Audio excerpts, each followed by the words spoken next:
Of Utah in studio today. Ibu Patel, of course, is the founder and president of Interfaith America, an impact scholar for the University of Utah, and a commencement speaker up on campus tonight. Welcome back to the Beehive State. It's great to be here. Thanks so much. So obviously, there's a lot of contention, a lot of questions going on about what is happening on college campuses. You're going to go speak to a large group of graduates today. What should they be thinking about? Well, there's a lot that's happening on campuses right now. There's actually a great line by Susan Sontag. She once said, "Whatever is happening, there is always something else going on." So if the only thing you're seeing on college campuses right now is things that are insulting and offensive and disruptive, I want you to know that there's also peaceful protests happening. People just saying, "Stop the war." Yeah. And if all you're seeing is people who are peacefully protesting, I promise you there's disruptions happening also. So let's keep the whole in mind. But my message today at the University of Utah is you need to be a leader in diverse democracy. You need to take the privilege of this education and be grateful to the people who helped you cross this stage and to take that privilege and to lead. And in my mind, being a leader in a diverse democracy is not just knowing about the abstract ideals of freedom of speech and the right to vote, but also doing something in your home. And I think the thing people should do is host a potluck. The potluck democracy, I think, is we may need to chisel that in granite somewhere. That it is the key. So break that down for us. Give us the essence of the potluck and how each of us can participate in that potluck of democracy. Yes, well, Boyd, as you're suggesting, like I love the idea of a potluck as kind of a metaphor for our democracy, right? And there's a concreteness to it also, which I'll get to in a moment. But we often talk about the United States as a melting pot. The problem with that is that it requires people to melt their distinctive identities down into some kind of a common goo, and nobody wants to do that, right? Muslims don't want to do that, and my Mormon friends don't want to do that. So you want to keep your distinctiveness. You're proud of that, but too often these days, diversity is presented as a battlefield. That's terrible also. We can't always just be fighting each other. So how should we think of diversity? We should think of it as a potluck. People should bring their distinctive dish to a common table. Those distinctive dishes are often inspired by a particular identity, whether you're from Poland or whether you're Potawatomi Indian, right? You have a distinctive identity that shapes your distinctive dish. But you bring it to a common table where those different dishes can be in creative combination and where people of diverse identities and divergent ideologies can be in enriching conversation. But here's the thing. Doesn't happen unless somebody raises their hand and says, I'm going to host a potluck. I'm going to open up my home. I'm going to create a safe space, and I'm going to issue an invitation to a diverse set of people to bring their best dish to the table. I love that on so many levels. And I think as we not only value that diversity, because nobody wants a goo. Nobody wants to eat that melted down. Oneness is not sameness in this country. And when we recognize that not just the dignity in our differences, but the divinity in our differences. You often talk about that in terms of kind of that sacred space, that holy ground where that happens. Kind of walk us through that as it relates to this. Well, I think it's really powerful that the way we speak of the United States, the metaphors we use are very often sacred metaphors, right? City on a hill, that's biblical. Beloved community, cathedral of humanity, almost chosen people, better angels of our nature. I don't think this is an accident. Like, I really think that people from the four corners of the earth, speaking different languages, praying in different ways, coming to a single patch of ground and attempting to build out of it a nation, I think that that's a sacred project, and it deserves our best efforts, and it deserves contributing to it. It deserves being clear when it fails its ideals, as in the cases of slavery and Jim Crow, etc. And mostly it deserves our attempt to make it better. So let's make it better. As you're up there tonight for this graduation, looking at that message of how do we come to that table and how do we go about that, one of the things that you and I were talking about earlier today that I think is so important is that when you create that invitation, you make the call for the potluck, but for some people that's a little harder, a little more difficult. Some of those barriers prevent them from contributing, and I think we're at a time in our community, in our country, where we need every voice. That's right. A potluck is less delicious if some people can't bring their dish. And we have to understand that one of the reasons potlucks are so powerful is because they express the deep essence of both democracy and divinity, which is everybody's a contributor. Everybody's made in the image of God. In the Muslim tradition, we believe everybody is given the breath of God. Everybody is a contributor, but not everybody faces the same circumstances. Some people are born in stocked kitchens with excellent transportation, and some people are born with in a kitchen with bare cupboards, and they're walking everywhere with bare feet, right? And we need to look at those barriers straight in the eye. There's racism. There's poverty. There's homophobia. There's anti-Semitism. There's Islamophobia. These are bad things. Now, they don't define people. Islamophobia is not at the center of Muslim identity. Islam is at the center of Muslim identity. Some of my friends make that mistake. They think Islamophobia is what makes Muslims. Actually, it's inspiration from Islam that makes Muslims. But we need to reduce Islamophobia so that Muslims can bring our hummus and our biryani to the table. We need to reduce anti-Semitism so Jews can bring their tabbouleh and their wonderful dishes to the table, right? We need to make sure that we are recognizing how important it is that people are contributors, that we're creating a common space for people to bring those distinctive contributions, and that we're reducing barriers so that everybody has an easier time making that contribution. Yeah. One of the other things that you and I talked about earlier today was this power to convene, the ability to offer the invitation is in some ways uniquely American. In some ways, it's the most powerful thing we have, to simply invite and convene. Invitation is how every good thing happens, right? It's how people start volunteering. Somebody else invites them to do that. It's how people work on political campaigns. It's how people run for office. It's how people join clubs. The invitation is what happens. And so that's one of the most powerful things about being a leader and a host of a potluck or in any other way is you are standing up and saying, I am stepping into this and I am inviting you to join me. And collectively, we're going to create something beautiful. Collectively, we're going to create something beautiful. I love that. And we always say that the beginning to a solution to any problem is the moment someone says, let's talk about it. Let's come together. And I know at Interfaith America, your organization, you're extending that invitation to come talk about it in a lot of different ways. Tell us about some of that work. That's right. Well, right now we're doing a lot of work with college campuses, and people don't see it because there's so much conflict that's high profile right now. But we're really working with college campuses, starting with the University of Utah, really to help reset the default setting to cooperation and away from confrontation. We need to really train the bridge builders.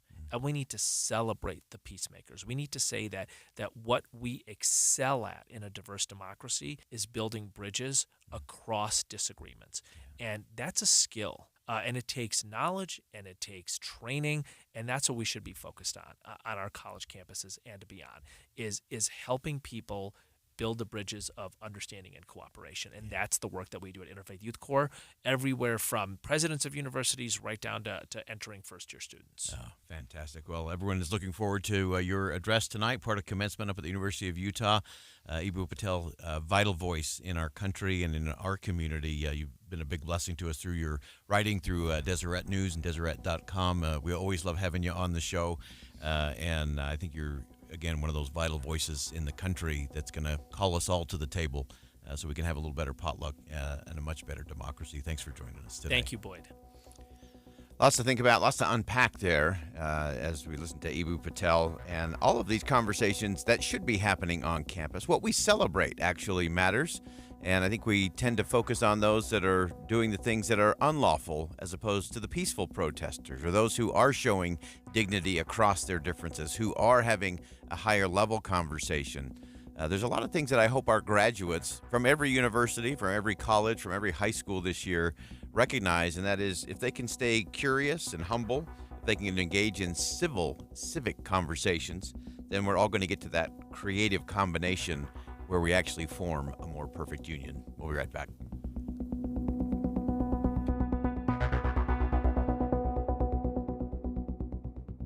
Think again on Inside Sources with Boyd Matheson. With Soda Weight Loss, it's fun, easy, and exciting to knock out big fat loss numbers week after week. I let go of 70 pounds in 5 months, and I was feeling pretty impressed with myself. Then I heard from Chuck. I let go of about 120 pounds in about 1 year. Being overweight comes with a whole laundry list of side effects, and none of them are good. There was times like putting on socks and shoes, you'd be a little winded bending down. But now? When people see me, they're just shocked. You know, they always ask you, like, what'd you do? What makes soda so effective is you have your own personal nutritionist to help you. You're trying to navigate the grocery store or figure out a menu? They're just a text away with real solutions to help you stay on track so you can let go of the weight at home, at work, or wherever you are. That accountability to another person makes all the difference. These guys, I don't think I would have done it on my own if I didn't have their support. So go to sodaweightloss.com. That's SOTA weightloss.com and find out for yourself. Soda is, say it with me,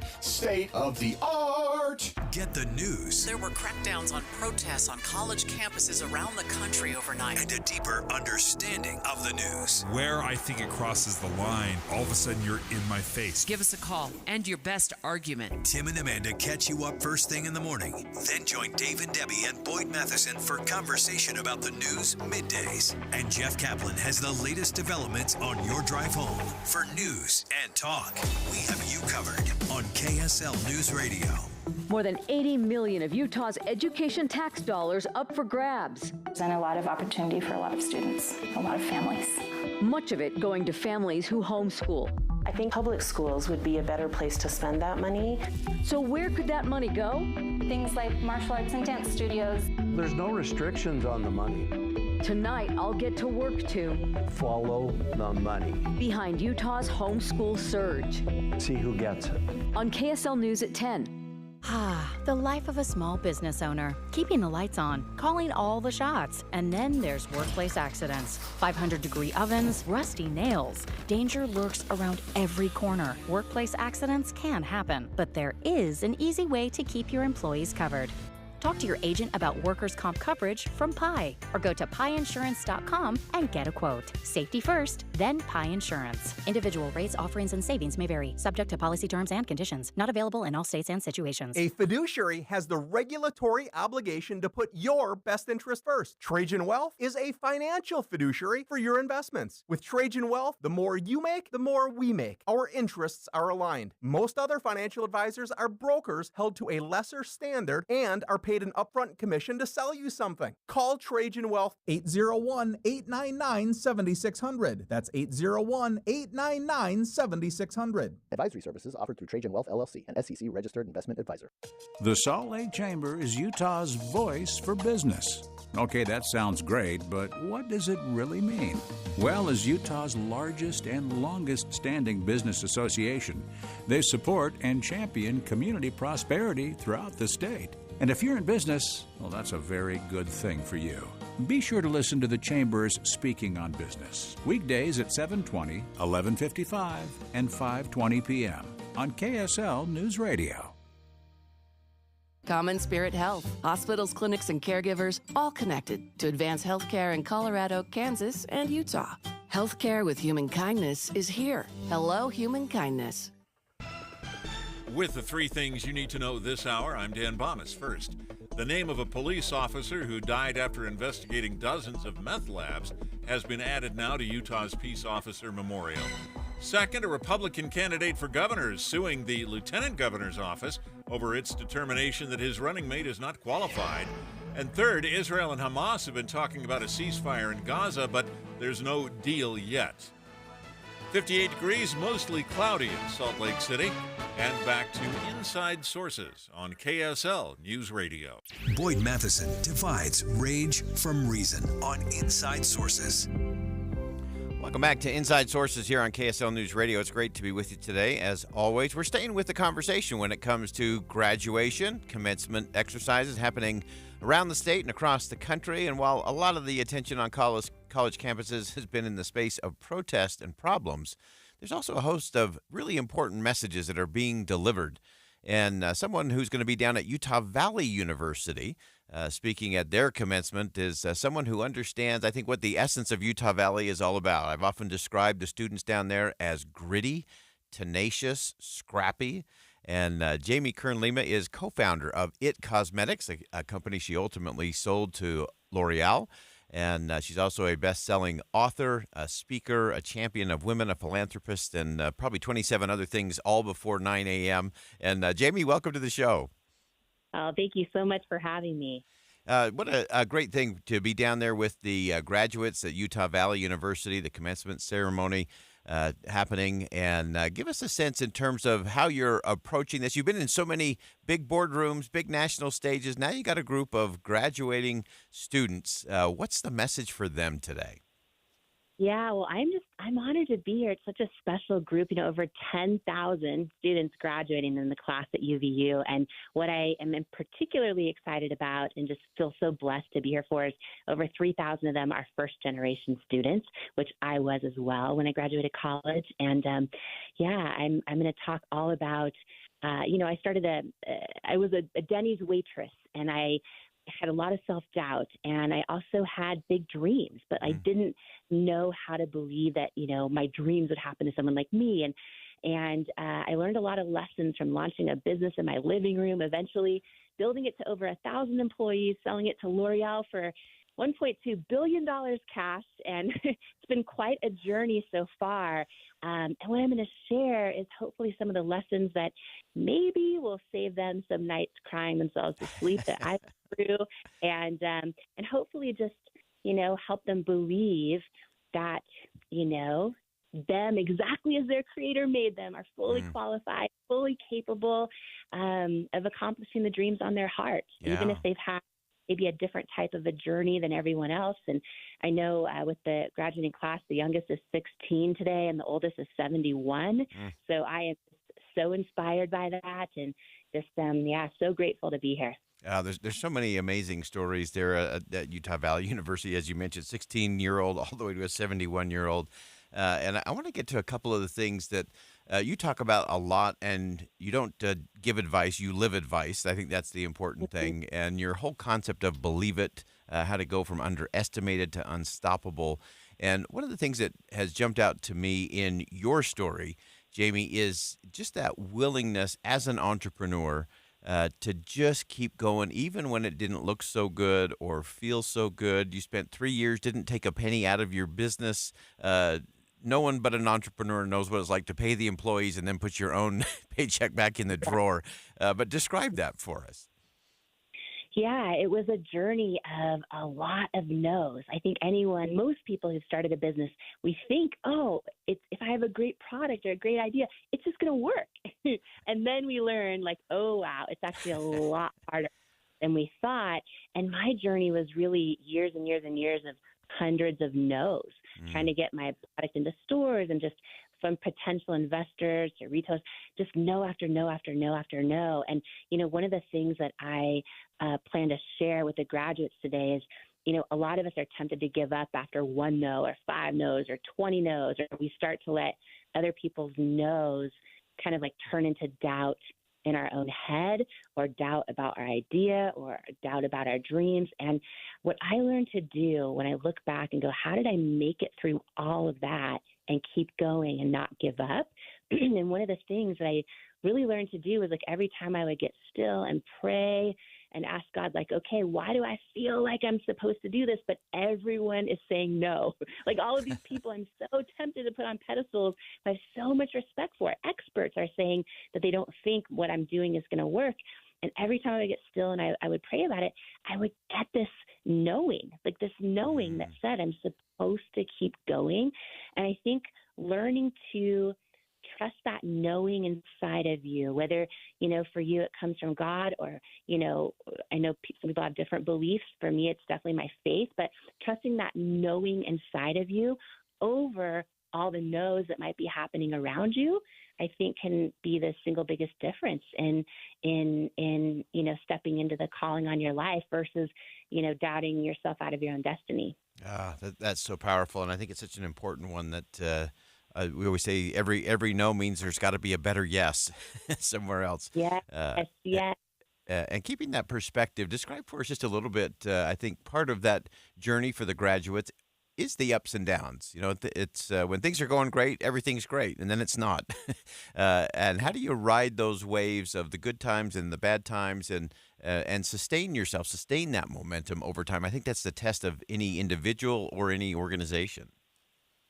Yeah, I think a lot of times, why people give up or they quit is they haven't, they're doing something that sounds good, but they haven't, or maybe it pays a lot of money, or maybe someone said they should do it, or, whatever. But have they really asked themselves, why I want to do this? What's my why for really doing this?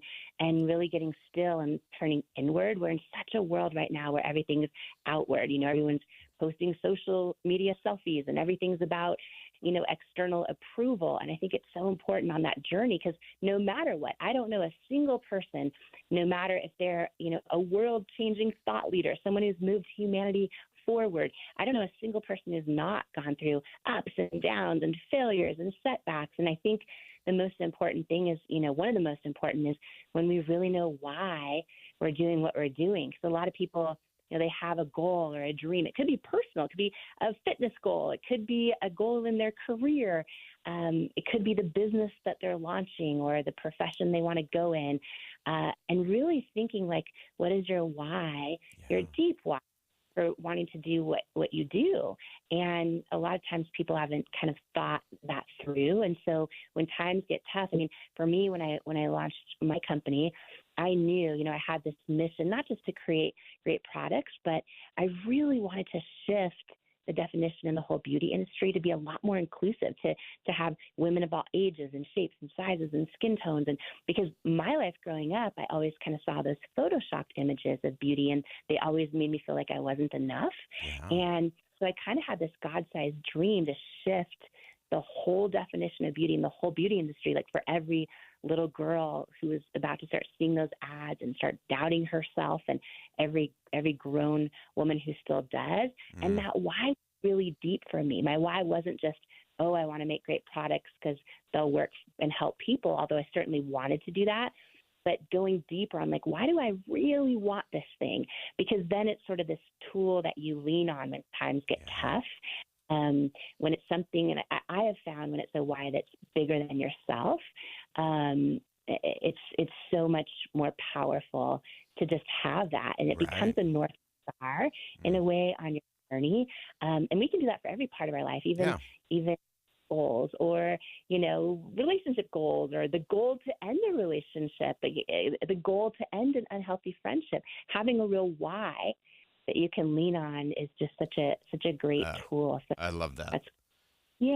So good and so powerful, and the perfect ending, I think, for a lot of those students down at Utah Valley University. The commencement ceremony will celebrate the transformative power of education. Over 10,000 graduates, 3,400 plus that are first-generation students. And Jamie Kern-Lima, thanks so much for joining us. We look forward to hearing your message to those students tonight at Utah Valley University.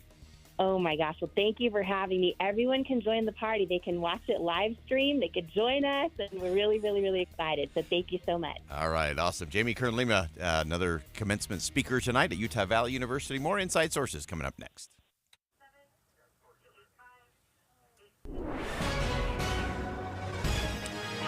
It's 1:30 at KSL News Radio. I'm Dan Bomas. KSL's top local story this hour. Phil Lyman, one of the Republican candidates for governor, says the lieutenant governor's office is obstructing his running mate's right to be on the ballot. He joined David Dujanovic earlier today to talk about his lawsuit against the LG's office. Lyman says the constitutional requirement of living in the state for 5 years before an election is being misconstrued. Lane's lived in Utah for 30 years, and then the contest comes up and says, oh, no, that means immediately proceeding. Well, that's not what the Constitution says. It's not what the lieutenant governor's application documents say. Lyman is suing the lieutenant governor's office because Lane Bangerter was ruled ineligible to run because he only moved back to Utah 3 years ago. Our top national story this hour from ABC News. Donald Trump's lawyers at his criminal hush money trial today asked the judge to review a number of news articles the former president wanted to post to his social media platform so he knows he's not violating a gag order, is the way they put it. The judge found Trump in contempt earlier this week for his statements critical of the court and prosecutors. Your money at this moment, the Dow Jones average up on the day now 321 points. The NASDAQ is up 247.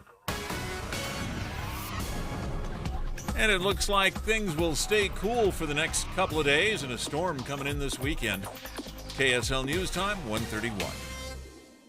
We hope you have the right app on your phone for news. You probably have dozens. But the KSL News Radio app, well, it makes our live stream super easy. Plus, our talk shows are right there as podcast for your workday. That's the app for KSL News Radio. Hey everyone, it's Ted from Consumer Cellular, the guy in the orange sweater, and this is your wake-up call. If you're paying too much for wireless service, you don't have to keep having that nightmare. Consumer Cellular has the same fast, reliable coverage as the leading carriers for less. And for a limited time, new customers receive their second month free when they sign up and use promo code MONTHFREE by May 31st. So why keep spending more than you have to? Seriously, wake up and call 1-888-FREEDOM or visit consumercellular.com. Taxes, fees, and other third-party charges will apply. See website for additional details. Thanks for calling Discover. This is Gabby. Hey, Gabby. It's Jennifer Coolidge. Hi. I'm so glad I reached you at 2 a.m. Oh, of course. Anyone with a Discover card can call and talk to a real person 24/7. Now, how can I help? Yeah, I used my Discover card to buy these yellow pleather pajamas, and I'm just not sure I'm pulling them off. 24/7 U.S.-based customer service. It pays to Discover. Limitations apply. Learn more at discover.com/creditcard. The IRS is the most powerful collection agency on earth, and if you owe back taxes, the news isn't good. The IRS is raising the interest rate it charges on unpaid taxes, and further rate hikes are expected. Most people don't know it, but the IRS adds interest charges to your tax debts daily. So if you owe the IRS today, you'll owe even more tomorrow. And it doesn't stop until you get right with the IRS. The good news is getting right can start with one phone call to Optima Tax Relief, America's #1 tax relief firm. Optima's tax professionals specialize in the Fresh Start Initiative, a powerful IRS program that can save you thousands if you qualify. In fact, the experts at Optima have resolved over $1 billion in tax debt for their clients. Call now for a free consultation. Call 800-343-6460. 800-343-6460. 800-343-6460. Optima Tax Relief. Some restrictions apply. For complete details, please visit OptimaTaxRelief.com. Be advised, this is your opportunity to save up to 40 to 80% on a hot tub or swim spa. This weekend only, Friday through Sunday, Mountain America Expo Center, Sandy. Be advised, this is your opportunity to save up to 40 to 80% on a hot tub or swim spa. This weekend only, Friday through Sunday, Mountain America Expo Center, Sandy. 18-month interest-free financing. Our factories have demanded we sell 1,000 hot tubs and swim spas this weekend. Mountain America Expo Center, Sandy. Huge factory incentives, factory rebates. This weekend only, Mountain America Expo Center, Sandy. We can remove your old hot tub. Free delivery of your new hot tub. Hot tub starting at $2,999. Mountain America Expo Center, Sandy. Free delivery of your new hot tub. Just relax and enjoy. Mountain America Expo Center, Sandy. Friday, 2 p.m. to 8 p.m. Saturday, 10 a.m. to 8 p.m. Sunday, 10 a.m. to 6 p.m. Free admission, free parking, free delivery. Mountain America Expo Center, Sandy. Call 833-SPA-SALE or visit hottubandSwimSpaSale.com. Traffic and weather together brought to you by Sinclair's DinoPay app. Save up to 20 cents per gallon. Here's Ricky Meeks. In Weber County, we have an accident eastbound I-84 at the mouth of Weber Canyon by the power plant. It is blocking a right lane of traffic and causing some backups. Attention Wasatch Front businesses and property managers. GoPave Utah is a full-service parking lot paving, repair, and maintenance company servicing the Wasatch Front. Contact GoPave Utah today. GoPaveUtah.com. Ricky Meese in the KSL Traffic Center. Clouds building up with a high in the low 60s today and a slight chance of rain tomorrow. Warm on Saturday, a possible thunderstorm on Sunday. And right now, 57 degrees, partly cloudy. I'm Dan Bomas from the KSL Common Spirit Health Studios. Listen online at kslnewsradio.com. We're Utah's news, traffic, and weather station. Inside Sources. Inside Sources. America's voice of reason. Boyd Matheson on Utah's home for elevated conversation. Inside Sources on KSL News Radio. Well, we've been watching a lot of things take place on college campuses. We've talked a lot about what's going on in classrooms across the country. And now we're going to get to the stuff that I really love, the creative the radical creativity that seems like common sense, that makes a real difference and can actually transform not only classrooms, but individual lives more importantly.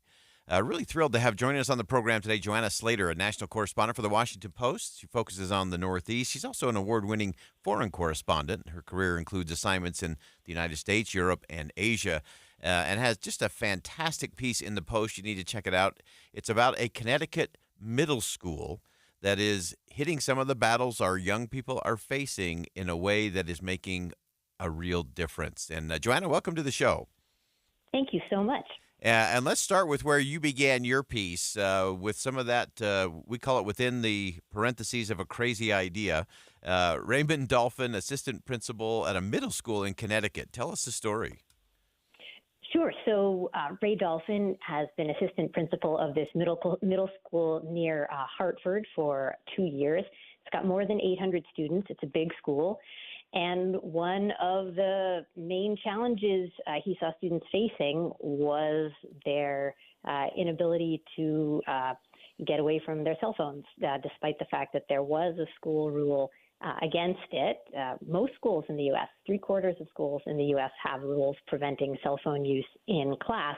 But in practice, that's not how it usually works out, and that's not how it was working out at this school in Connecticut. It meant that individual teachers really had to enforce this rule, which meant a kind of daily power struggle between students and teachers telling students to put the phones away. Sometimes they would, sometimes they wouldn't. So Ray Dolphin, this assistant principal, as you said, decided to look for a more creative and dramatic way to change things. Yeah, so as of course you go down that path, there's always you always hit resistance within the parentheses of a crazy idea, and I'm guessing that as he went down this path, there were probably a few moans and groans from the students, and maybe even louder ones from the parents. 100%. The students definitely did not want it to happen. Now, one of the 8th graders I talked to told me that he cried when he heard it was going to happen. And there were petitions urging the school administration to reconsider, petitions by the students. The school did not reconsider. But there was, as you point out, there was significant opposition from parents. Not all parents, not most parents, but certainly there were parents who did not want this to happen. They had their objections fell into a couple of categories, and those categories, Ray Dolphin told me he felt that 3 of them were legitimate, but they were things that they were going to deal with. So one of them, of course, parents are worried about reaching their kids in an emergency, in the worst case scenario, which unfortunately we have to acknowledge, right? Yeah. But he says that in a daily reality, there are ways that there's a landline in every classroom, sometimes more than one, and the teachers will still have their cell phones, so you'll always be able to call 911. And in a real emergency, having kids take out their cell phones and call folks is actually not what you want them doing. So they dealt with that objection. There were some parents who really felt like their kids needed their cell phones to manage their anxiety. They relied on meditation apps and music, but they created special accommodations for those kids for the first couple weeks, and all of those kids are fine now, he said. And then you had parents who just love the convenience of being able to be in touch with their kids throughout the school day, right? And for those parents and those kids, they had to go back to a little bit more old-fashioned way of contacting kids, which was leaving messages with the school office. One of my favorite parts of this story was when one of the administrators told me that because if kids need to call their parents, they also can go to the school office. And for some of these kids, it was the first time they'd ever used a landline. They literally didn't know how to use it. Education at its best there. Exactly. So let's get into some of the results. Obviously, the hand-wringing on the front end from everybody, we get that. And as you pointed out, some of those are really legitimate things, and it sounds like they navigated those really well. But let's get to the results, because everybody's so panicked of what will or won't happen. Here's someone who actually just put it to the test. What were the results? So the results, if you ask the teachers are just just thrilled. They're the ones who really were on the front lines of dealing with this day in and day out. And some of them expressed some skepticism that this would work. If you talk to the administrators at the school, they said the key is not just the device, the pouch. The students put their phones into a synthetic rubber pouch that's magnetically locked, and then they unlock it at the end of the day. But it's not just the pouch, because sometimes students can get around the pouch. It's that there's a uniform school rule that if a cell phone does come out in whatever way, the student gets sent to the office and they get a detention. So it's out of teachers' hands now. So the teachers say that they see students they say the students are more focused. I was really struck by what one teacher said to me. He said, now the first thing I can say to students is good morning, not take your AirPods out, which is what he used to have to do every single period throughout the day. If you talk to the students in groups, there is still a lot of peer pressure to say that they don't like it. But when you talk to them one-on-one, it's quite different. They acknowledge that they're less distracted, that there's also less drama. One of the math teachers told me that especially right after lunch, when the students would come back into class, they would be really keyed up on social media related gossip, who was in a fight with whom and who is, et cetera. He said now that's all gone. And then I think what was most touching to me was students talking about actually speaking with each other more. The really radical stuff, having a conversation with one of your peers. And you also mentioned there was a quote from one of the students who kind of had that whole fear of missing out. If I don't have my phone, I'm missing out on the rest of the world's going by. And that most of them realize that they really don't miss that much, if anything at all. And the connections they make with each other and with their teachers, their ability to actually get the work done, definitely seems to be going up. Right. I think that is one of the most interesting aspects of this, which is that their social world is actually their world at school. Yeah. It's not what's on the phones. It's when their classrooms and with those 20 kids or however many kids there are in that classroom, which of course is quite different than what it was before. Wow, that's so powerful. And I think when we can get classrooms and schools to no longer just be another place of virtual reality, but it becomes reality, all those conversations change. This is a crucial conversation I think we need to have across the country and in our own communities. Joanna Slater from the Washington Post, brilliant piece, really, really great storytelling and a great focus on results and impact. Appreciate you joining us today. Thank you so much. All right, that's Joanna Slater from the Washington Post. And someone in Connecticut just said, you know what, we're just going to do it. And so they did. And the benefits are becoming very clear in terms of what students are learning, how they're feeling, that anxiety is going down, that connection is going up, loneliness goes down, and I bet conversations at home are a little bit different as well. Those are all good things. We got to check it out. We got to implement that kind of creativity in all our classrooms. All right, we'll step aside for a quick break. More Inside Sources coming up next. Experience classical hits through a new lens with the Utah Symphony's Masterworks Magnified events. The final themed evening of the season is coming up this April. Picture this. You're at the elegant Abravanel Hall in downtown Salt Lake City, dressed to the nines and crafting your own masquerade mask. Then you're swept away by the Utah Symphony's performance of Prokofiev's Romeo and Juliet. Starting with the Masquerade Ball, following the romance of the star-crossed lovers, and leading to the story's tragic events. Marvel at the projections giving you a close-up of the symphony's performers and the flying fingers of guest pianist Ingrid Fleeter as she plays Ravel's Piano Concerto. Plus, you'll even hear conversations with the orchestra's expert musicians. It's Masterworks Magnified's Masquerade-themed event, April 26th and 27th. Tickets start at $21 at utahsymphony.org/magnified. Sign up for KSL text alerts and you could win cash. Text the word cash to 57500 for a chance to win $250. That's cash to 57500. Plus, you'll get breaking news and traffic updates right to your phone. Want to win more prizes? Text contest to 57500. Jazz fans, text the word jazz for breaking Utah jazz news. And Cougar fans, text BYU to 57500 for the latest on the Cougars. Message and data rates may apply. For an alternate entry method and complete contest rules, go to KSLNewsRadio.com. Progressive presents 10 things on a food truck owner's to-do list that are harder than getting a commercial auto insurance quote.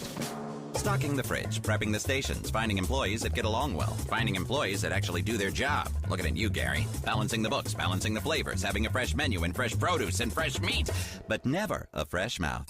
But the easiest thing on a small business owner's to-do list? Seeing if you can save on commercial auto insurance. Get a quote in as little as 7 minutes at progressivecommercial.com. Progressive Casualty Insurance Company and Affiliates. Coverage subject to policy terms and conditions. Without the ones like you, who work tirelessly to keep things running, everything would suddenly stop. Hospitals, factories, schools, and power plants, they all depend on you. No matter the weather, emergency, or time of day, you're the ones who get it done. At Grainger, we're here for you with professional-grade industrial supplies. Count on real-time product availability and fast delivery. Call, click Grainger.com, or just stop by. Grainger, for the ones who get it done.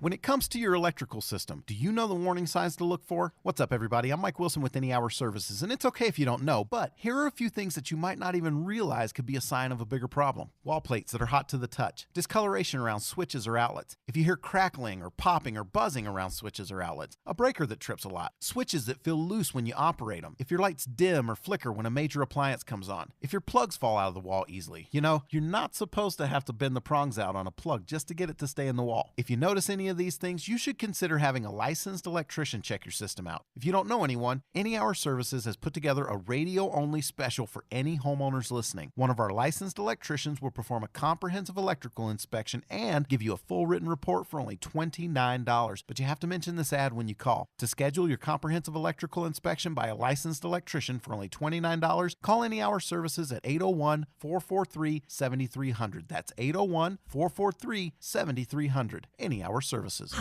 The life of a small business owner. Keeping the lights on, calling all the shots. And then there's workplace accidents. 500-degree ovens, rusty nails. Danger lurks around every corner. Workplace accidents can happen, but there is an easy way to keep your employees covered. Talk to your agent about workers' comp coverage from Pi, or go to piinsurance.com and get a quote. Safety first, then Pi Insurance. Individual rates, offerings, and savings may vary, subject to policy terms and conditions. Not available in all states and situations. Here's an easy tip from Jordan Valley Water to know when it's time to water your lawn. If you can easily push a 6-inch screwdriver into your soil, you don't need to water yet. For more tips, visit waitowater.com. You wouldn't know it, but most financial advisors are put in a box. I'm Jeff Jr. from Trajan Wealth, and I want to provide you a little insight about financial advisors. Most financial advisors have to sell what their company requires them to sell, and many advisors have to only adhere to what's called a suitability standard. A suitability standard is a limited standard of care, not requiring what's sold to be best, just suitable. Advisors with this loose standard often have limited investment and product selection. Trajan Wealth is held to a fiduciary standard, which is the highest standard of care in the advisory business. And that's just one of the many reasons we have billions of dollars under our care and attract clients from other advisors. Raise your standards today and call Trajan Wealth.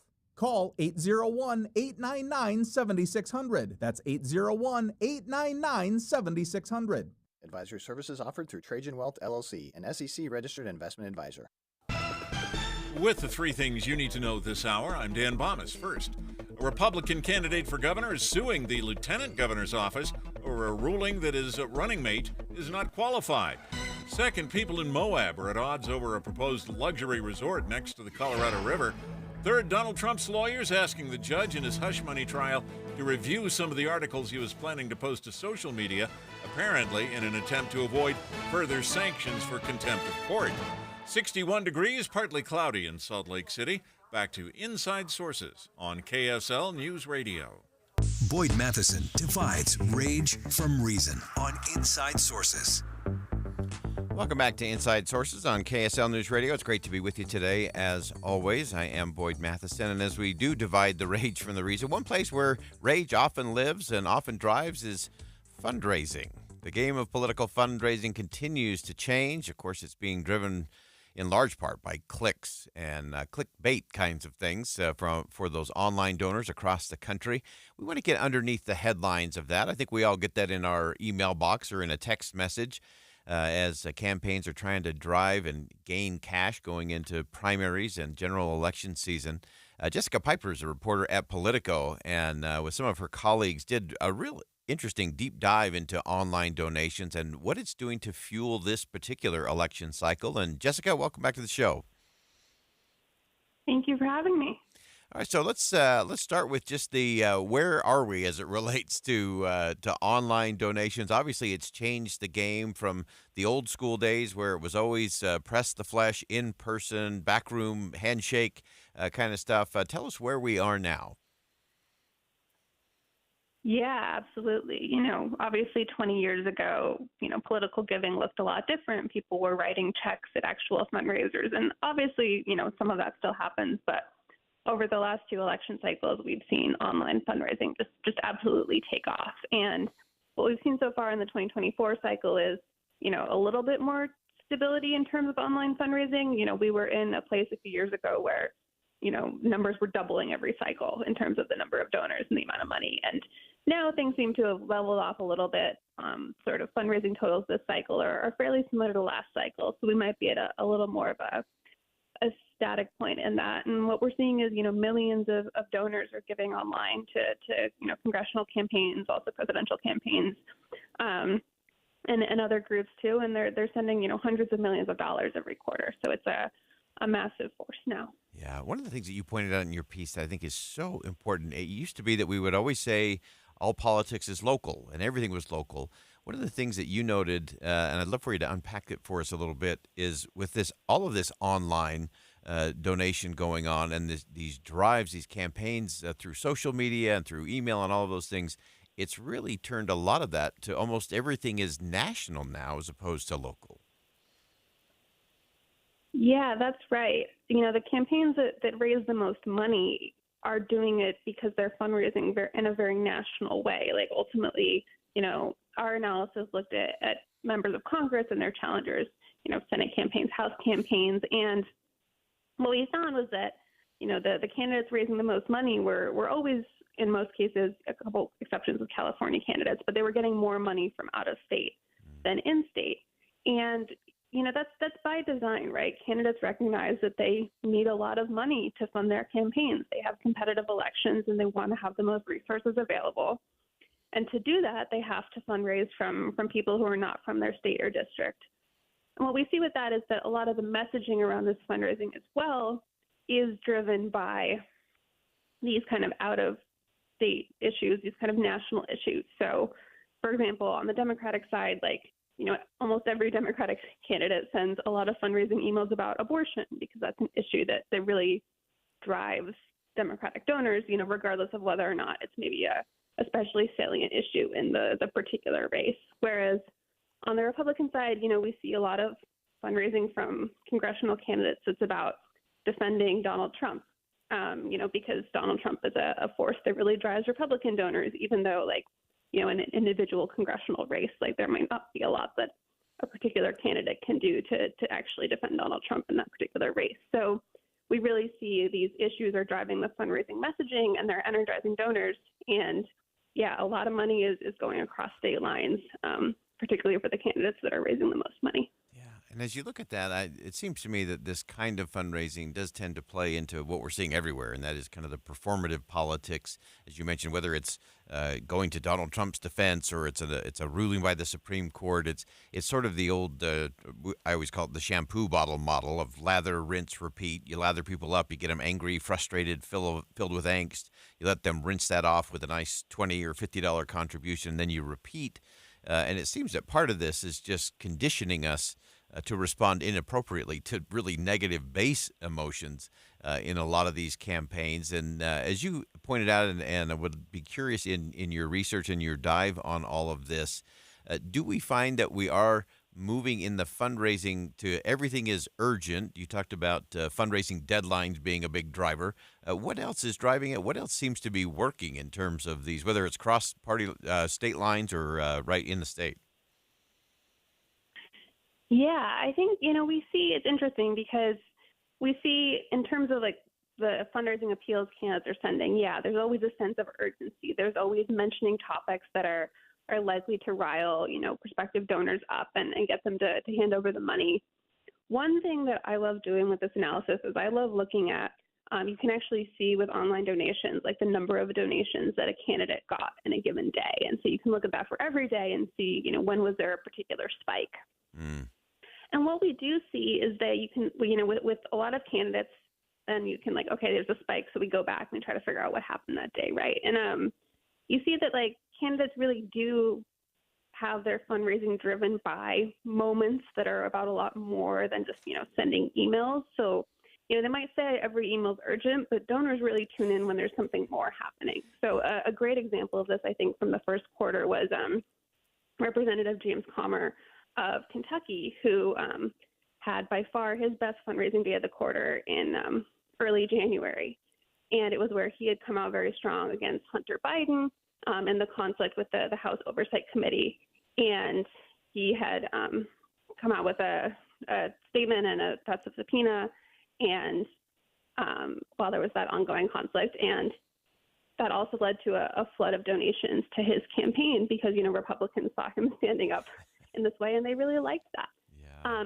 And so I think what you see is that's an example of a fairly niche event in Washington in one sense, but it really drove donations for a particular candidate. And you can find many examples with other candidates that are similar. Yeah, it is. And you can almost do the mirror opposite on the left and the right, and what they used and what triggered their particular donors to act on a particular day, I think is always just fascinating to look at. It is a lot of money going into a lot of campaigns. And you also noted that it's not necessarily going into campaigns that have a chance of winning or the issue that they're driving those fundraising dollars on may not be the big topic or the big deciding factor in it as well.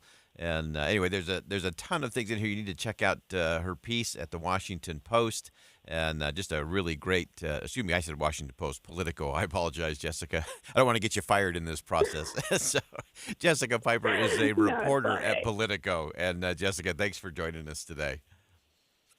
Thanks for having me. All right, that's Jessica Piper, a reporter at Politico. Definitely get the right brand there. And it is a very interesting deep dive on how online donations are fueling the election cycle.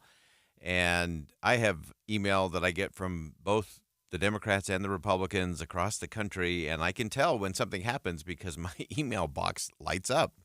And I'll get a host of things. Maybe it's all on the Democrats on a given day because something happened that they're either really angry about or want you to be angry about, so you'll donate. Or it's something on the Republican side that it was a victory, or they're under attack, or the fundraising deadline is, coming very soon. If I get one more email that talks about what's happening on college campuses, because everybody wants you to donate, regardless of where they fall on that particular issue, they want to raise money off of it. And one of the things that we have to do as citizens and as voters is vote with our wallets as well. And if we continue to follow the lather, rinse, repeat model, we'll continue to get that as the model in terms of how people who are supposed to be governing are spending all of their time just campaigning and raising campaign cash. So don't reward bad behavior. If you get a good email about a good issue that you care about, donate to that. But don't buy into the lather, rinse, repeat, anger, fear, and frustration stuff. We can do better. All right, that wraps up hour number one of Inside Sources here on KSL News Radio. We'll step aside for top of the hour news, but don't go anywhere. We'll be right back. KSL FM Midvale. KSL Salt Lake City. From the KSL Common Spirit Health Studios, this is KSL News Radio. Utah's news, traffic, and weather station. It's 2 o'clock at KSL News Radio. I'm Dan Bomas. KSL's top story this hour. Nebo School District says there was another bomb threat against Mount Nebo Middle School this morning, the fourth in 3 weeks. The district news release says this time they're not evacuating the building. They swept through it without finding anything dangerous. Some residents of Moab hoping to stop a planned resort on the banks of the Colorado River KSL News Radio's Alexandria Bonilla has more. The proposed development involves 580 residential and commercial units over 180 acres of land. Cane Creek Preservation and Development, LLC, says their goal is to provide housing and economic diversification, according to the Deseret News. The advocacy group Cane Creek Development Watch is trying to prevent the resort from coming to fruition. Alexandria Bonilla, KSL News Radio. Our top national story this hour from ABC News. About half the protesters arrested on the campus of Columbia University this week were not students. The schools are still checking the names to determine who was enrolled at Columbia, who was not. More than 100 were arrested Tuesday night when police cleared the encampment on the campus. Your money at this moment, the Dow Jones average up on the day, 322 points right now. The NASDAQ is up 237. And our KSL weather, it'll stay cool, and we could see some rain over the weekend. That's next. KSL News Time 2:01. It's a priority for us at this station to bring you all sides of a story and to talk about the news fairly, completely. Get all the facts and be really aware. Utah's Morning News with us, Tim and Amanda. Weekday mornings 5 to 9 on KSL News Radio. When you think of Utah's homeless, who do you see? They are people with names and faces, and many are in dire circumstances. They are men and women, and sometimes children. Many are living on the street, in a car, or in a shelter. Some choose to be homeless. Most do not. Many experience the challenges of addiction or mental illness. All are vulnerable. Homelessness is a crisis, one that affects us all. Utah is building a coalition of community leaders and concerned citizens united to end the plight of homelessness. Homelessness should not mean hopelessness. Learn more at projecthumandignity.org. A message from Utah Impact Partnership. When the weather warms up, it's like a stampede, except instead of dust stirred up by hundreds of hooves, it's a cascade of phone calls to Advanced Window Products. This is Jeff Caplan. Soon as the sun shines and the snow's gone, people want new windows and frames from Utah's #1 custom window maker, and the wait for installation grows longer. But right now, you can get near the front of the line by calling for a quote and get $2,500 off when you purchase 10 windows or more. That's on top of the incredible savings for the highest quality double-pane windows and frames, any style, any color. See, at Advanced Window Products, they actually build the windows here in Utah, they install the windows, and they guarantee them for life. There's no middleman, and they can pass the savings on to you. They even offer buy now, pay later. So get in before the wait grows longer and get the $2,500 off. Get your new windows this spring. Make the call. Advanced Window Products, 801-850-9100. That's 801-850-9100. Or visit AdvancedWindowsUSA.com. Are you stressing about your IRS tax problems? Have you received notices from the IRS threatening to garnish your wages, levy your bank accounts, or seize your property? You need an ally. Allies Tax Relief has tax attorneys and enrolled agents that are ready to fight for you. They have saved millions for taxpayers just like you. Allies Tax Relief can help put a stop to IRS collections and, most importantly, negotiate your tax debt. Here's Brenda, a happy client of Allies Tax Relief. I owed the IRS around $57,000, and they're about to start garnishing my paychecks. I heard a commercial on the radio about Allies Tax Relief, so I thought I'd give them a call. After a day, they were able to at least stop the garnishments, and after a few months of negotiations, I walked away owing the IRS only $301. If you owe the IRS, call Allies Tax Relief right now for your free consultation. Call 800-230-5174. 800-230-5174. That's 800-230-5174. Traffic and weather together, brought to you by Sinclair's DinoPay app. Save up to 20 cents per gallon.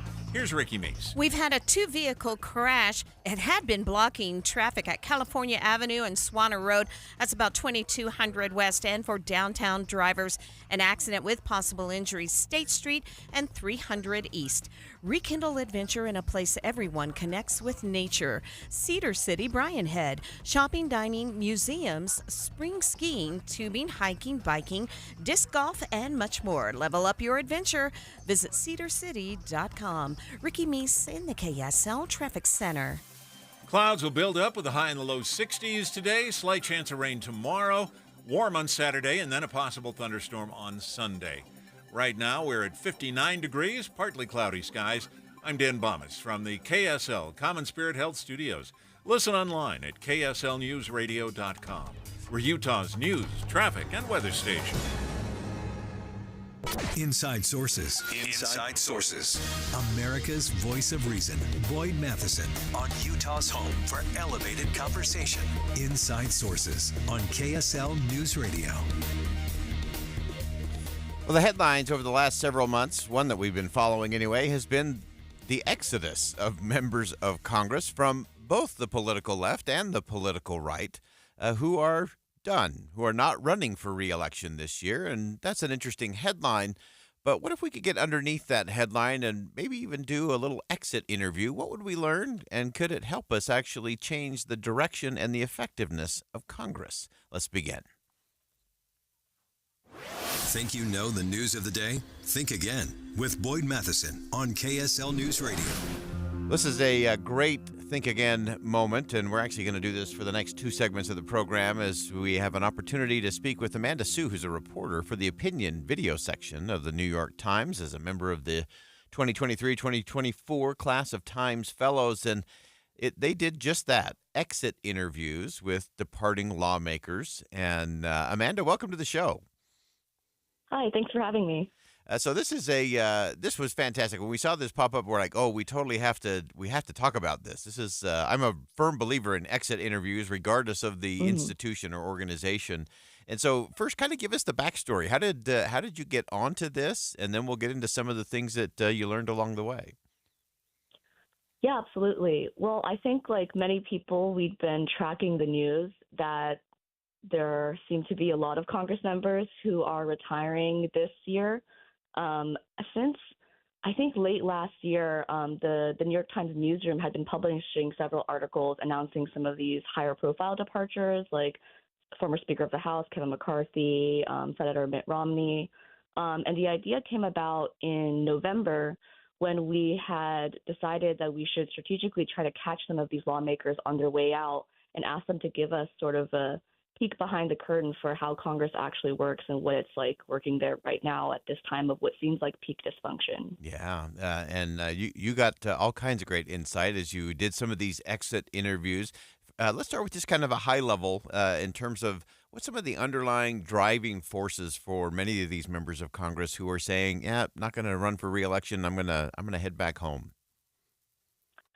Yeah, I think there's a lot of different things. One of the questions that we asked the Congress members was your most frustrating experience or biggest frustration? And I think their responses to that were pretty illuminating. One of them mentioned, they called out their colleagues and said that a lot of Congress members these days tend to act in somewhat performative ways. And a lot of time it's about, grandstanding, getting these viral moments and campaigning versus actually doing the lawmaking itself. So that was one source of frustration. Another source of frustration was, the role of money in politics. We asked the question very directly, is Congress corrupt? And many Congress members did talk about how much time lawmakers have to spend campaigning and fundraising, and just how much of that time that takes up away from, again, the lawmaking, which is what they're sent there to do. And so I think there's a lot of different aspects of the job that they were frustrated with that kind of all combined together led to their desire to leave. Yeah. As you went through this whole process, there's always some of those surprise moments in an exit interview. And I don't know if it's because people can be totally candid because they're on their way out the door, or if they want to just fire one last shot across the bow to some of their colleagues that maybe they didn't get along with. What surprised you going through this process of the exit interview? Yeah, it's interesting. I think counterintuitively, what surprised me the most was how normal the Congress members were when we spoke to them. like the lawmakers that we see who dominate cable news tend to be the ones that I referenced earlier, who are sort of vying for those viral moments. And the ones that we spoke to, however, really broke that misconception maybe that I had. I'm not a political reporter or politics reporter by trade, so it's very illuminating for me to speak to some of these people who represent districts across the country and how genuine they seemed in their desire to actually try to make a difference and get things done, and how exasperated they were with the institution, so much so that they are leaving. So yeah, I guess my own surprise was the fact that they were quite normal compared to what we see, and the representatives that we see making the news in Congress. Yeah, I'm so glad you pointed that out, Amanda, because it is so easy to just watch those who are good at we have an official term for it. It's a performative jackassery, and we see those folks all the time, and it's all we hear, and we reward bad behavior because we play it and we talk about it and we post about it. And yet there are so many who are far away from the cameras and the lights, and they're doing great constituent service work for the members in their state or in their district, and they're there for the right reason. And I don't think we celebrate those folks nearly enough. And so I'm glad you got to experience that. Hey, there really are some great people back in Congress that should give us a little bit of confidence that there are some adults in the room from time to time. Give us one last thing in terms of a takeaway for you in terms of forward moving. Obviously, those that are leaving, many are part of that. We call it the flat forehead society, that they're just so tired of slapping their head saying, I can't believe we're going to do this today, that they're going to go home and make a difference in their communities or go to another business and so on. What gives you hope for the future based on what you heard from some of those exiting members of Congress? Yeah, it's interesting. I think there's a couple of things that give me hope. The first would be what I mentioned, the fact that there are Congress members who do seem to actually be trying very hard to fight for their constituents. Though I guess the flip side of that is a lot of those Congress members are the ones who are leaving. So it's hard to know, I guess, who we're left with and who's going to be running. But I did want to relay a sentiment that the Congress members all shared. We asked them the question, what gives you hope? And while it didn't make it into the final piece, across the board, every single Congress member said that what gave them hope was the youth, like the younger generations, and new people who are entering politics, and how engaged and politically active they are. And so I think that I would just like to echo that sentiment. And that was part of the reason why in our conversations, they were talking about the importance of making politics and running for office more accessible to a broader swath of American people, and, making it an institution that young people would desire to go work for. Yeah. Because I think right now the PR for Congress is pretty bad, and there's concerns over dissuading people who genuinely want to make a difference from running for office. Yeah, that's such great insight. I'm so glad you shared that, Amanda, because that really is the essence of it. There are great people, and we've got to make sure there's a path, because if all we do is allow the performative folks to hang around, we end up in a kakistocracy with the least qualified to govern doing all the governing. And this is such an important topic. We're going to stay with the conversation, and we're actually going to go and listen to some of those interviews that Amanda Sue and the team there at the New York Times put forward in these exit interviews with those members of Congress that are leaving the institution, going back home. Amanda Sue, reporter for the opinion video section of the New York Times. Thanks so much for joining us today. Fantastic work. Great insight. Thank you so much. All right, when we come back, we'll listen to some of those exit interview answers from some of those members of Congress, give you some additional insight into what they've learned, what they detest, and what they hope we can do better moving forward. We'll be right back.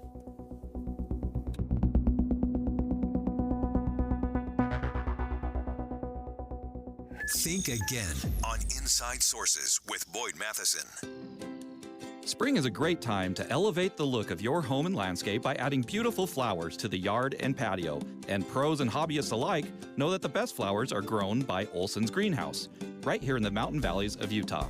This is Brian with Olson's Greenhouse, and my family has been growing flowers with love and care for over 80 years. That's 4 generations of a local, family-run Utah business. So whether you're looking to add a pop of color to the back patio or a beautiful flower bed to the front landscape, flowers from Olson's Greenhouse are the perfect finishing touch to make your yard a joy to relax in. Stop by ogg.com or find us on Instagram at Olson's Greenhouse Gardens, where you'll find inspiring photos to get you going on your flower gardening journey. You can also find a local retailer carrying plants from Olson's Greenhouse. That's ogg.com for Olson's Greenhouse Gardens, where you can dream big, dream bold, and dream in color with beautiful plants and flowers from Olson's Greenhouse. For the ones who work hard to ensure their crew can always go the extra mile, and the ones who get in early so everyone can go home on time, there's Grainger, offering professional-grade supplies backed by product experts so you can quickly and easily find what you need. Plus, you can count on access to a committed team ready to go the extra mile for you. Call, click Grainger.com, or just stop by. Grainger, for the ones who get it done. Don't miss your chance to spring into deals at Lowe's. Right now, get 3 19.3-ounce vegetable and herbs Bonnie plants for $10. Plus, get 2 bags of Miracle-Gro organic raised bed soil for $15. Shop spring savings early this year, in-store and online today. Lowe's knows spring. Lowe's knows home improvement. Offers valid through 5/15. Bonnie offer in-store only. Actual plant size and selection varies by location. Excludes Alaska and Hawaii while supplies last. Guys, are you ready to give up because you think you've tried everything and you're still dealing with loss of energy, poor sleep, weight gain, and even ED? Revive Men's Health Salt Lake City has local medical providers that offer low T and ED treatments customized to each patient's unique physical makeup. By working with a specialized compounding lab, personalized treatments are guaranteed, even when generic pills and supplements haven't worked. It all starts with your free comprehensive exam and consultation. Availability is limited. Book today, and for this month only, Revive offers qualified patients a free 1-month supply of personalized ED medication, plus a free ED treatment producing immediate results. The experts at Revive Men's Health Salt Lake City will work to provide the right treatment for you so you can show up as the best you in all aspects of your life. Call 801-263-7777. That's 801-263-7777. Or send them a private message at revivemenshealth.com. Looking for a secure retirement plan without market risk? Look no further. Lyle Boss, president of Boss Financial, specializes in no market risk retirement strategies with guarantees of principal, guaranteed growth, and lifelong income. Join Lyle right here each Saturday and Sunday for his Safe Money radio show, and call him now at 855-355-SAFE for your complimentary customized Safe Money information kit and Safe Money book. Nothing but upside here at 855-355-SAFE. More than 80 million of Utah's education tax dollars up for grabs. And a lot of opportunity for a lot of students, a lot of families. Much of it going to families who homeschool. I think public schools would be a better place to spend that money. So where could that money go? Things like martial arts and dance studios. There's no restrictions on the money. Tonight, I'll get to work to follow the money. Behind Utah's homeschool surge. See who gets it. On KSL News at 10. The life of a small business owner. Keeping the lights on, calling all the shots. And then there's workplace accidents. 500-degree ovens, rusty nails. Danger lurks around every corner. Workplace accidents can happen, but there is an easy way to keep your employees covered. Talk to your agent about workers' comp coverage from Pi, or go to piinsurance.com and get a quote. Safety first, then Pi Insurance. Individual rates, offerings, and savings may vary, subject to policy terms and conditions. Not available in all states and situations. Getting help with electrical repairs is easier than you think. All you have to do is call Any Hour Services or schedule an appointment at anyhourservices.com. No one helps more homeowners than Any Hour Services. This Friday from 10 to 1, the movie show comes to With the 3 things you need to know this hour, I'm Dan Bomas. First, a middle school in Payson got its 4th bomb threat in 3 weeks this morning. Second, a group in Moab hoping to stop a big development on the banks of the Colorado River. And third, some students graduating from the U of U today say they won't let campus protests ruin their big day.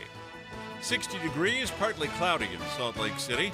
Back to Inside Sources on KSL News Radio.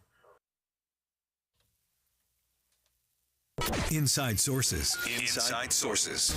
America's voice of reason. Boyd Matheson on Utah's home for elevated conversation. Inside Sources on KSL News Radio. Well, if you're just joining us, in the last segment, we spoke with Amanda Sue, a New York Times reporter in the opinion video section, who did exit interviews with 12 members of Congress, both Republicans and Democrats, who are not running for re-election. Always interesting. Exit interviews can be a very fascinating exercise, and especially for those leaving service in the House and in the Senate, in our nation's capital. There's a lot of interesting things to glean from their experience there. I do love the fact that Amanda Sue in our last segment talked about the fact that she was surprised at how normal many of these people really were, that they weren't all the performative attention seekers that we often see and validate. We reward bad behavior way too often in this country. And so a lot of people think that every member of Congress is like that.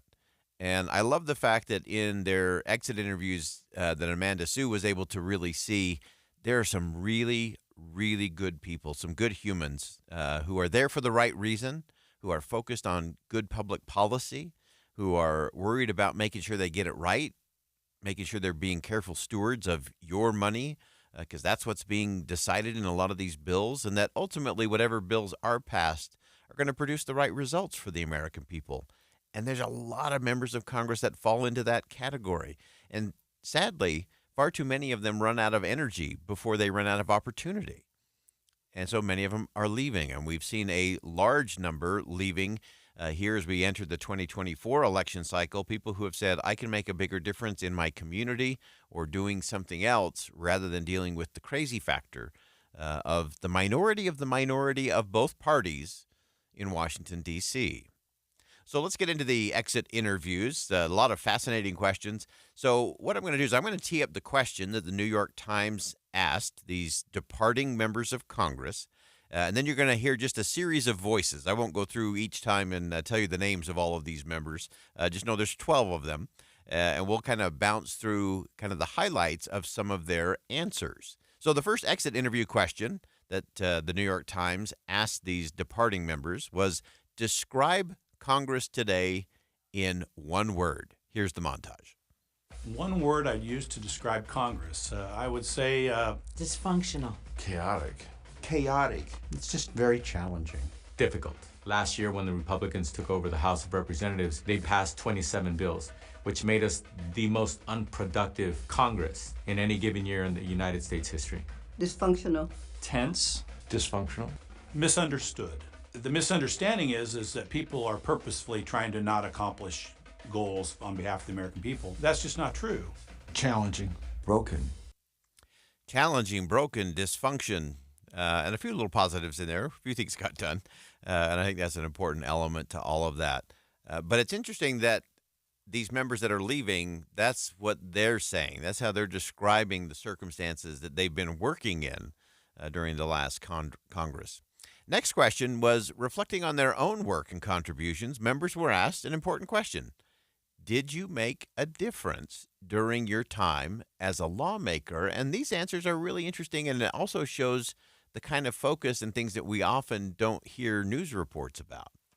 Most definitely. For sure. I really feel like I was able to make a difference. 66 bills. Hundreds of amendments. A couple $100 million from the water crisis in Flint. Dealing with transportation, land use. On national defense. On healthcare issues. I was the first woman to chair the health subcommittee. Solve the surprise medical billing problem. Expanding rural broadband. Help write a bipartisan infrastructure bill that has the biggest investment ever in climate provisions. I was responsible for passage of cancer screening coverage under Medicare. Some of the bills that I carried for 8 and 10 years before they came to fruition. It really appears to the public that all we do is fight, when the reality is on 98% of the issues, there's great bipartisanship and people work together well and come up with good answers. So I really reject the notion that you can't get things done.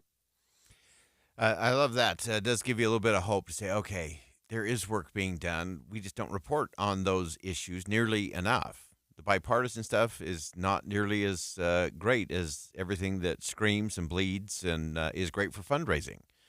And so it is important. And it's important as citizens that we look beyond just the headlines, as always, and look at what have they actually done, and how did it actually go through, and who worked together to make that pass. Because those kinds of things do matter. They do make a difference, and we need to focus far more on that. Next, these exiting members, this exit interview, they were asked, what worries you the most about the future? Take a listen to their answers. I worry about the future of our democracy. Are we going to protect our democracy? The state of our democracy. A lot of the concerns I have now are about the geopolitical climate around the world. What worries me most is I'm not giving my grandkids the same country that my parents gave me. Social Security will be bankrupt within a few years. Medicare the same way. We can't sustain $34 trillion of debt. Right now, the incentive is to spend all the money that we don't have and put the burden on our grandchildren. Very simple solution. You need to change the incentive structure. For example, members of Congress don't get a salary unless they balance the budget, or they don't get to run for re-election unless they have reduced the amount of spending. So a lot of interesting worries about the future. I think a lot of those worries are what we all worry about. Are we leaving the country a little bit better, or at least as promising as the one that we inherited? What are we doing to make sure that happens? And I think it's an important component to all of that. I want to close this out with something from Jared Kilmer. Now, Jared Kilmer's a Democrat lawmaker from Washington State. He chaired a committee that was affectionately nicknamed the Fix Congress Committee. So the Fix Congress Committee, I think we can all get on board for that. It was a bipartisan group, and it was asked to find out how to improve the state of Congress. Now, I recognize that is a big, big job, but during his exit interview, here are some of Representative Kilmer's thoughts about what it would take to improve Congress.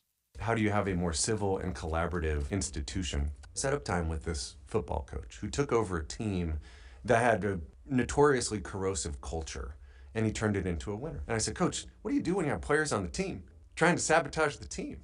And he said, well, I cut them. And I said, well, we don't really have that option. And then he asked me a question. He said, how do you do new player orientation? Much of the orientation process is an exercise in keeping the two parties from talking to each other. Okay, Democrats, you get on this bus. Republicans, you get on that bus. And this coach said to me, well, I don't know much about Congress, but it seems like you ought to stop doing that. And this last year, the orientation process actually involved Democrats and Republicans going through orientation together. And listen, someone could look at that and say, hey, bang up job, Kilmer, Congress is clearly fixed. Obviously, that's not the case. We've passed 202 recommendations, and I actually think over time, you're going to see some positive change within the institution as a consequence of that work. All right, now getting on the same bus and going through orientation together may seem like a pretty minor thing, but it is not, because it sets the tone and establishes the culture. And I can tell you from my time in D.C., I watched a number of members go through that process, and it is us and them. And the Republicans do get on one bus, and they go to their, RNC headquarters, and the Democrats get on another bus. They go to the DNC headquarters, and they do orientation there. And then inside the Capitol, they go to their collective corners. And everything is about what you have to watch out for, who you have to watch out for, what you need to defend, who you do and who you don't talk to, and why. And it's all very divisive from the beginning. We've talked about on this show before that I am a firm, passionate believer that culture eats strategy for breakfast.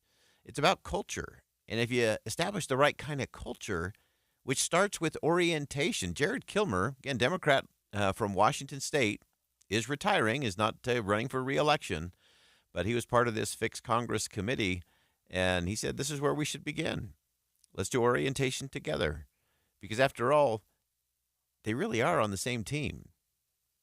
The team is the United States Congress.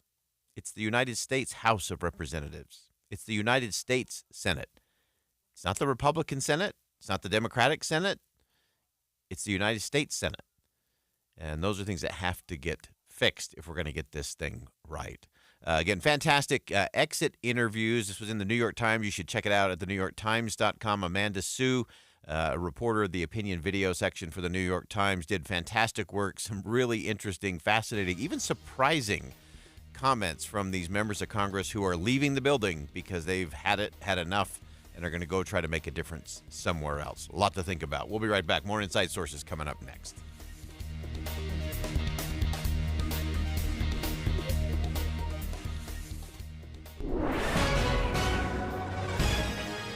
It's 2:30 at KSL News Radio. I'm Dan Bomis. KSL's top story this hour.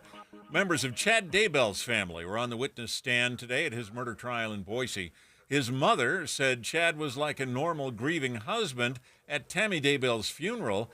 His sister-in-law said Chad had two different explanations for why Tammy died. He's accused of killing Tammy Daybell, his first wife, along with two children of Lori Vallow Daybell, who he married after Tammy's death. Our top national story this hour from ABC News. 6 to 8 inches of rain have fallen in the Houston area. Local officials have declared an emergency.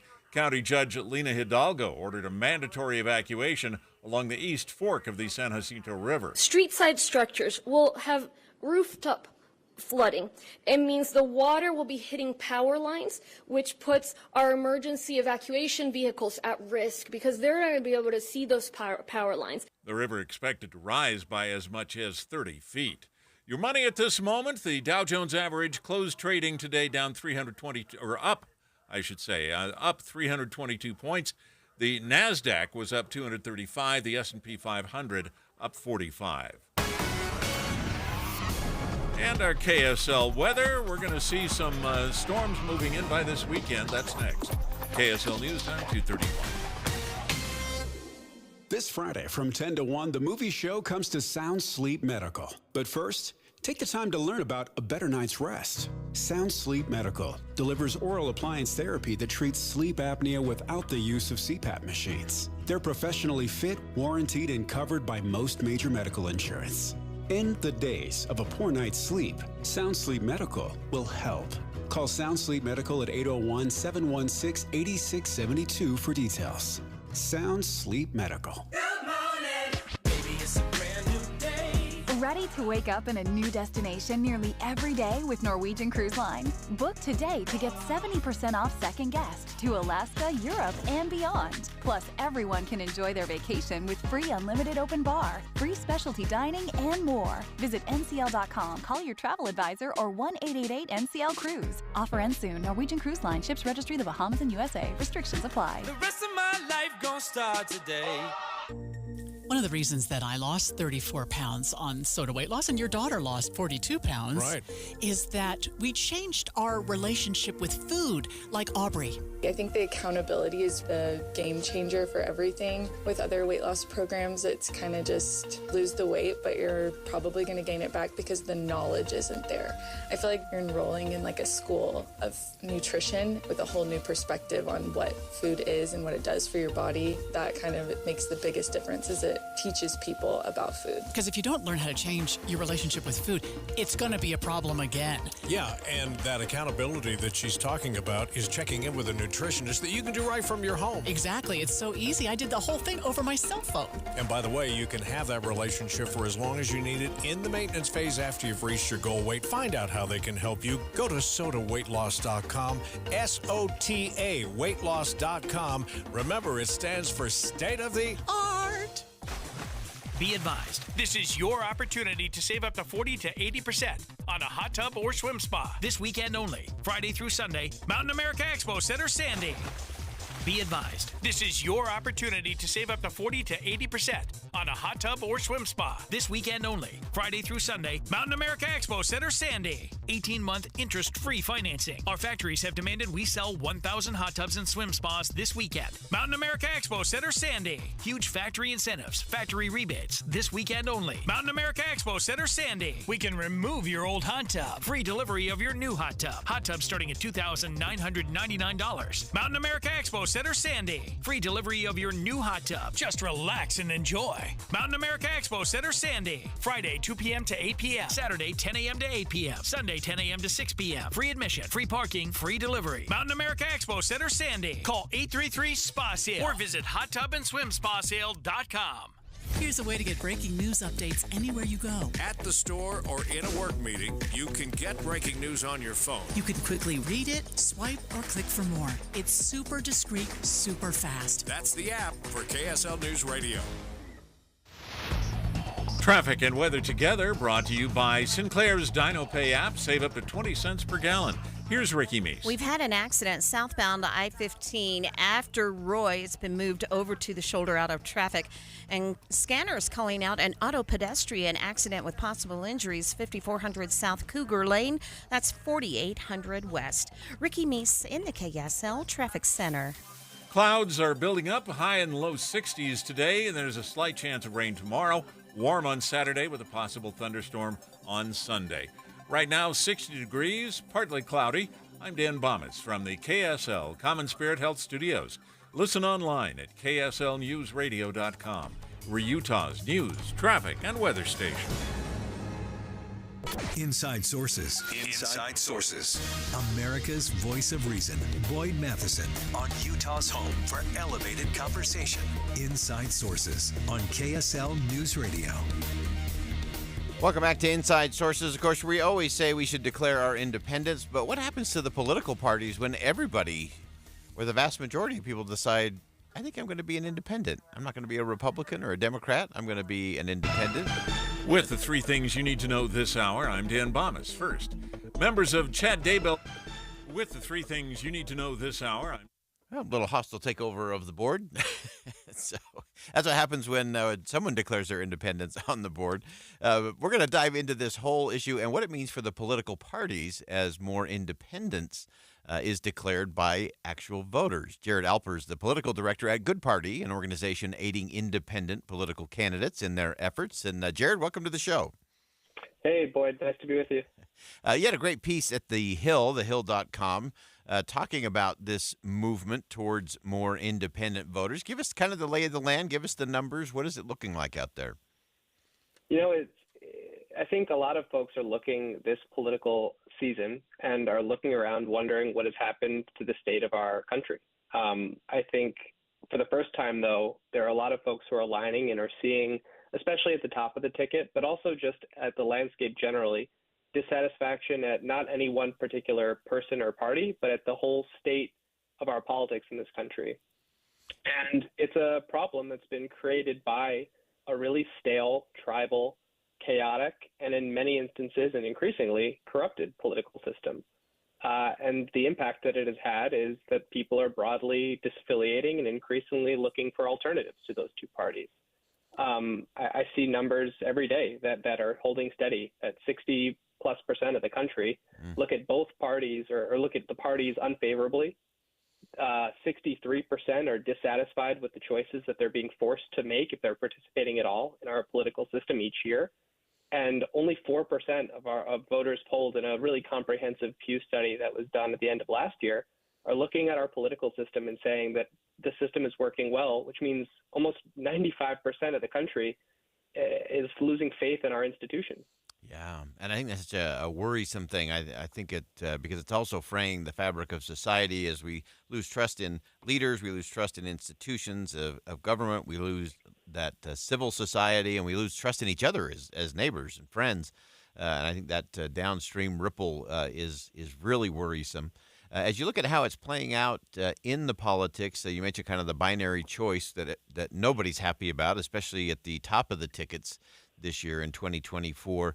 One of the things that you have talked about, and I think a lot of other organizations have spoken to, is we have to actually get to why are they leaving if we ever actually want to get back to where people are anxious and happy to engage in the political process. Yeah, I think that it would be a good place to start if you're a political, strategist who's deeply affiliated with one of the two parties. And frankly, it's a level of introspection that I think those of us who are on the outside looking in are wondering how they're missing it. When you're an independent voter, I think the reflexive tactic of the parties is to be dismissive and say independents aren't real. At the end of the day, they're going to enjoy they're going to be forced to like the taste of the food as it goes down. Even though the largest coalition, even going back to 2020, the largest coalition of people who were eligible to vote in this country were those who didn't participate in the 2020 election. It was 83 million voters who were eligible to vote sat on the sidelines. Yeah, and that doesn't account for the people who do participate, but are those classic lesser of two evils voters. And so I think it's imperative for people who are trying to understand this problem in particular to acknowledge the culpability of the parties at how they participated in us getting here. Yeah. And then think, well, what can we do better? Yeah, I think that's so crucial, and I think as we look at that, to me, both of those numbers are stunning and disturbing. That we have so many who have disconnected from the process because they're just exhausted and exasperated by it. They've had enough, and they're busy living their lives and working at their jobs and raising their kids and coaching little league and making a difference for their neighbor. But we've got to create a space to do that. You mentioned in your piece in The Hill some of the efforts out there, places like No Labels, some of these other independent groups, and even more so than coming up with another party. Although the numbers you described, they're actually the majority. They could immediately banish the Democrats and the Republicans to minority status if they would all come together in a moment. But what do you see coming next? And tell us a little bit about what your organization is doing to simply assist, not be a party, but to assist in raising those voices. Yeah, and you touched on something really important, which is the maybe logical. I know that there's an effort to get people to participate, and I think that in a healthy and functional democracy, people should be participating.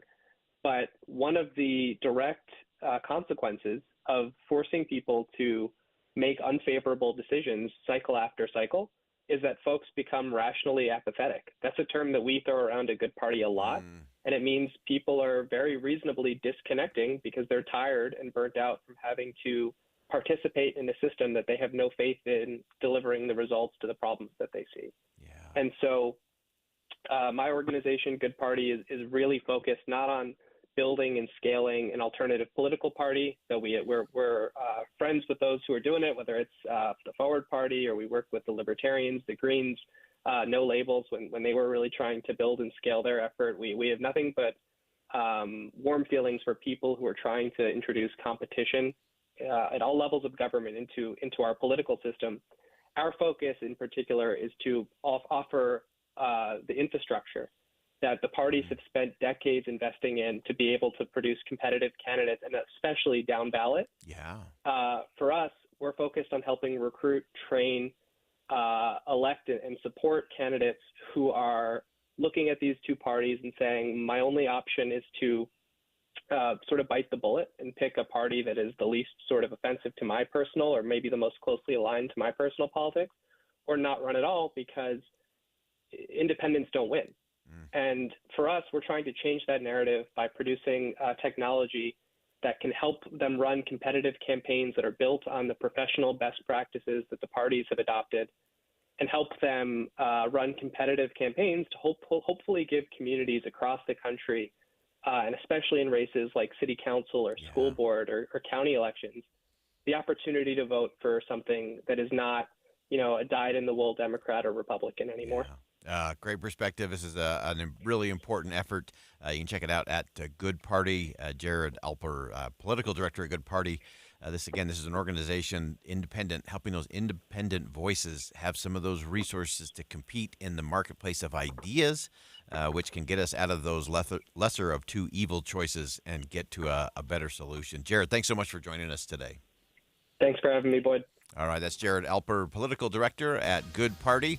That's a good discussion about how do we get to those who have disengaged and those who are sitting on the sideline, those who are just exhausted and exasperated. We can do better at this. It's going to take each of us to step up and do better at this. We'll be right back.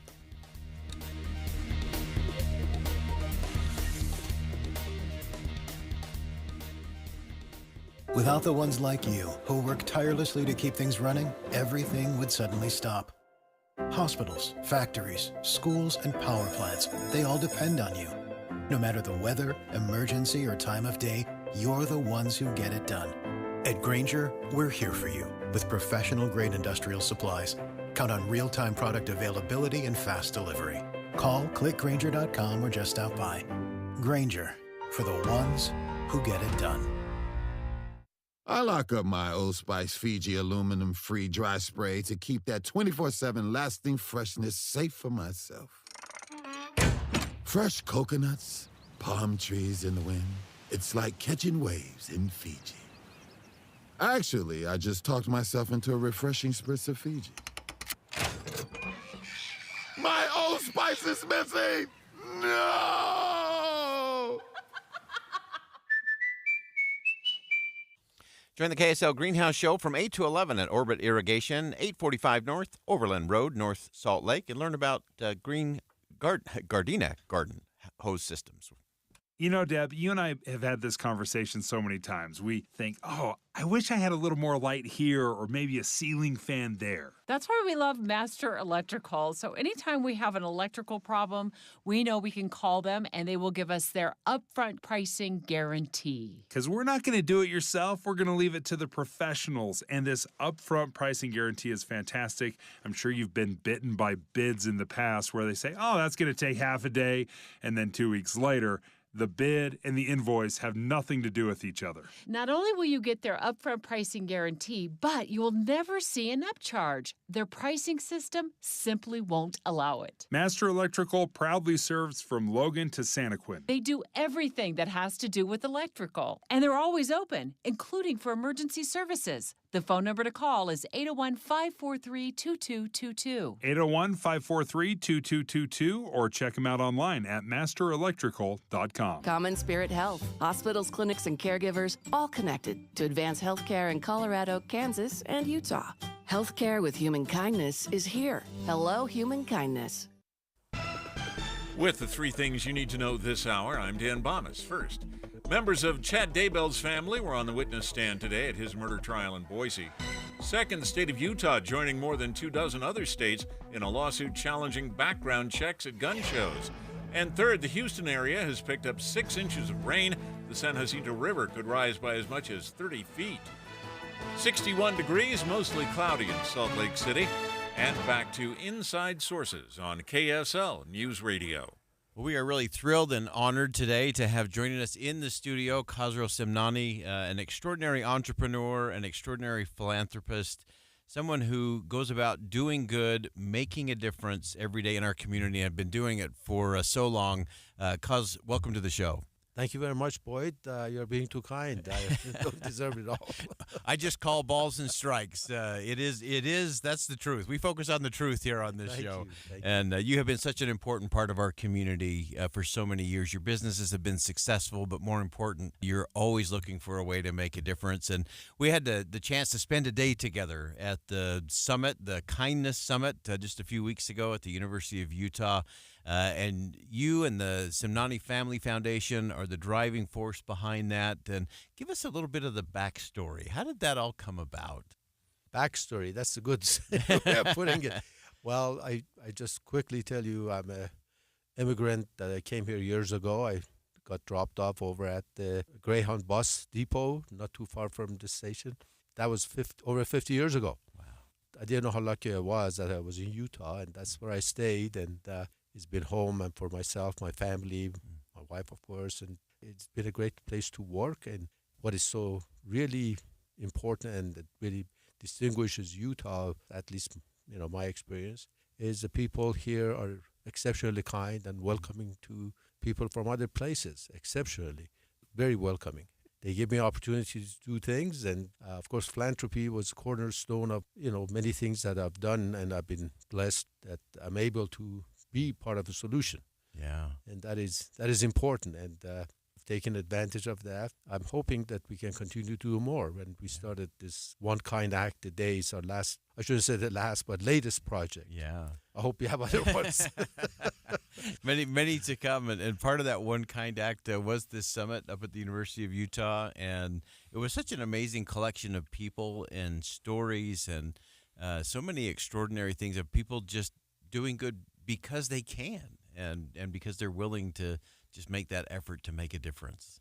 Well, let me tell you a secret. The secret is when you're kind, you're happier. That's the secret. Yeah. And people are, I think by nature, they're kind if given opportunity and reminded of. And it makes you happy, makes your day go a lot easier. And you can be kind to every strangers, your family, your friends, the environment, anything, to animals. Yeah. So, and being kind is something that I believe we can all share, regardless of religion, race, language, background. Yeah. And kindness is promoted by everybody. Yeah. And that's what we are hoping to accomplish and to remind them and people be happier. Yeah, and we get so busy, we chase and we race around on things that we're working on, and sometimes we forget that little moment, that little opportunity to stand up and really make a difference. You put some great challenges out into the community because sometimes we think, oh, I have to do some big project on the other side of the world, or I have to be part of some amazing transformation. But it is neighbor helping neighbor in need, but it's also businesses being active and leaning into their community. So businesses need to be part of this One Kind Act today.